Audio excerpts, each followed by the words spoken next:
Halo semuanya, perkenalkan nama aku Eka Punti Rahmati dari Pendidikan Bahasa Prancis. Hari ini saya akan membahas tentang kepemimpinan. Apa sih itu kepemimpinan? Kepemimpinan adalah kemampuan seseorang untuk mempengaruhi, membimbing, dan menginspirasi orang lain untuk mencapai tujuan bersama.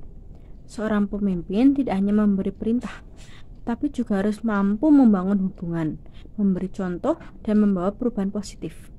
Mengapa kepemimpinan itu penting? Yang pertama, dalam bisnis, pemimpin yang baik bisa meningkatkan produktivitas dan memotivasi karyawan. Yang kedua, dalam organisasi, pemimpin membantu mengarahkan tim agar tetap fokus pada visi dan misi organisasi.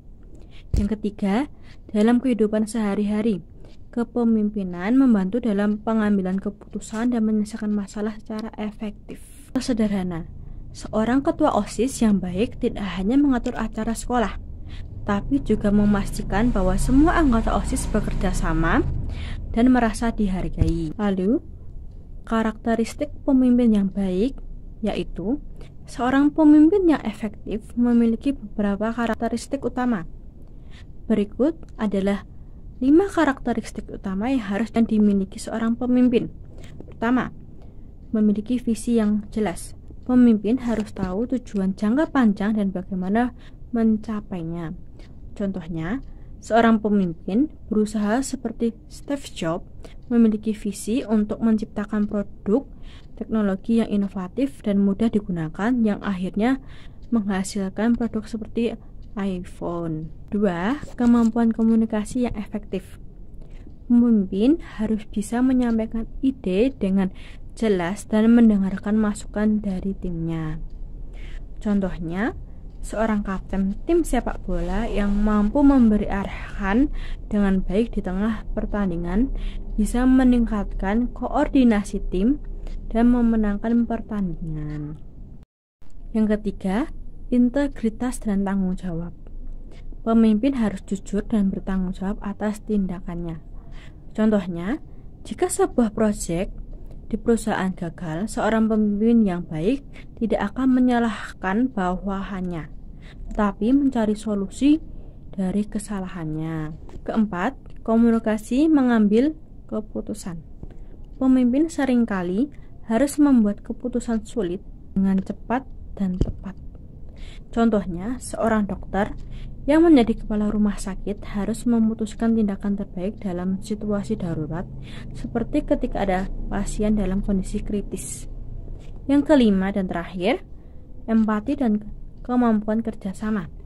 Pemimpin yang baik memahami kebutuhan timnya dan menciptakan lingkungan kerja yang positif.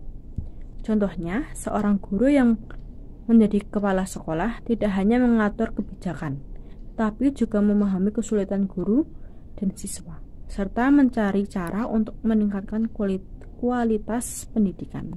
Lalu, gaya kepemimpinan. Setiap pemimpin memiliki gaya kepemimpinan yang berbeda, tergantung pada situasi dan kebutuhan timnya. Berikut adalah beberapa gaya kepemimpinan utama. Yang pertama, kepemimpinan otoriter. Pemimpin membuat keputusan sendiri tanpa banyak berkonsultasi dengan tim. Kelebihannya, efektif dalam situasi darurat atau ketika tim kurang berpengalaman. Kekurangannya, bisa membuat tim merasa kurang dihargai dan tidak berkembang. Yang kedua, kepemimpinan demokratis. Pemimpin melibatkan tim dalam pengambilan keputusan. Kelebihannya, meningkatkan kreativitas dan rasa memiliki dalam tim. Kekurangannya, bisa memakan waktu lebih lama dalam proses pengambilan keputusan. Yang ketiga, kepemimpinan laissez-faire. Pemimpin memberi kebebasan penuh kepada tim untuk bekerja sendiri. Kelebihannya, cocok untuk tim yang sudah berpengalaman dan mandiri.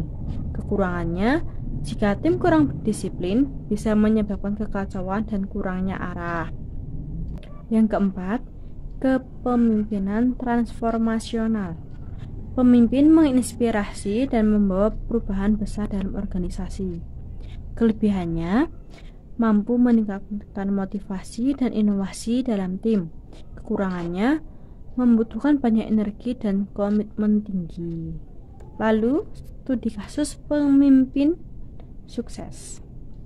Untuk memahami lebih dalam tentang kepemimpinan, mari kita lihat beberapa contoh pemimpin sukses seperti yang pertama, Nelson Mandela, pemimpin Afrika Selatan yang memperjuangkan hak asasi manusia dan menghapuskan apartheid. Kepemimpinan demokratis dan transformasional. Pembelajaran kepemimpinan membutuhkan ketahanan, kesabaran, dan visi jangka panjang. Yang kedua, Soekarno, pemimpin yang membawa Indonesia menuju kemerdekaan. Kepemimpinannya inspiratif dan transformasional. Pelajarannya yang diambil, seorang pemimpin harus berani mengambil keputusan besar demi kebaikan bangsa. Yang ketiga, Elon Musk, CEO Tesla, SpaceX, dan Neuralink yang terkenal dengan inovasinya. Kepemimpinannya transformasi dan visioner. Pembelajarannya, seorang pemimpin harus berani berpikir di luar kebiasaan dan mendorong perusahaan menjadi lebih besar. Lalu, tantangan dalam kepemimpinan. Menjadi pemimpin bukan hanya tentang memberikan arahan, tetapi juga menghadapi berbagai tantangan yang dapat mempengaruhi efektivitas kepemimpinan. Beberapa tantangan yang sering dihadapi yakni 1. Menghadapi perbedaan pendapat. Setiap anggota tim memiliki pemikiran dan pandangan yang berbeda. Pemimpin harus mampu mengelola perbedaan ini agar tidak menjadi konflik yang merugikan tim. Yang kedua, mengambil keputusan sulit. Terkadang, pemimpin harus memilih di antara beberapa pilihan yang memiliki resiko masing-masing. Keputusan yang diambil harus dipikirkan dengan matang dan mempertimbangkan dampaknya bagi tim dan organisasi. Yang ketiga, memotivasi tim di saat sulit. Tidak semua situasi berjalan sesuai rencana. Pemimpin harus mampu memberikan dorongan dan semangat kepada tim agar tetap fokus dan tidak kehilangan motivasi. Keempat, mengelola waktu dan prioritas. Pemimpin seringkali menghadapi berbagai tugas sekaligus. Kemampuan untuk mengatur prioritas sangat penting agar semua pekerjaan dapat diselesaikan dengan efektif. Yang kelima, menghadapi perubahan dan ketidakpastian. Dunia terus berubah dan pemimpin harus bisa beradaptasi dengan cepat terhadap perubahan lingkungan, teknologi maupun situasi yang tidak terduga. Lalu, cara mengembangkan keterampilan kepemimpinan. Kepemimpinan bukan hanya bakat bawaan, tetapi juga keterampilan yang dapat diasah dan dikembangkan melalui pengalaman serta pembelajaran. Beberapa cara untuk meningkatkan keterampilan kepemimpinan antara lain 1. Belajar dari pemimpin hebat. Memahami bagaimana pemimpin sukses berpikir dan bertindak dapat memberikan wawasan tentang strategi kepemimpinan yang efektif. Yang kedua, berlatih dalam situasi nyata, mengambil peran sebagai pemimpin dalam proyek, organisasi, atau komunitas.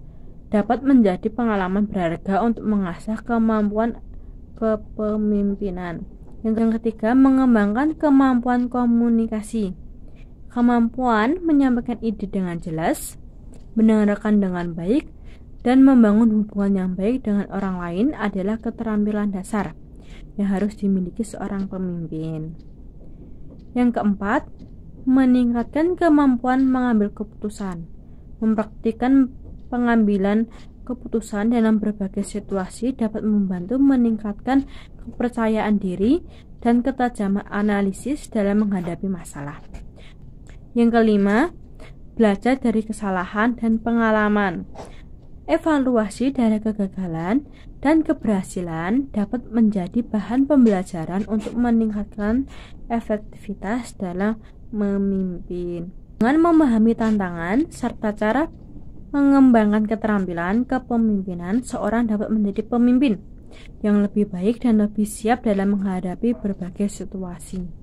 Pada akhirnya, kepemimpinan bukan hanya tentang memimpin orang lain, tetapi juga tentang bagaimana kita bisa menjadi pribadi yang lebih baik, mampu beradaptasi, dan membawa dampak positif bagi lingkungan sekitar. Setiap orang memiliki potensi untuk menjadi pemimpin, dan dengan usaha serta dedikasi, siapapun bisa mengembangkan keterampilan kepemimpinan mereka. Terima kasih, sampai jumpa.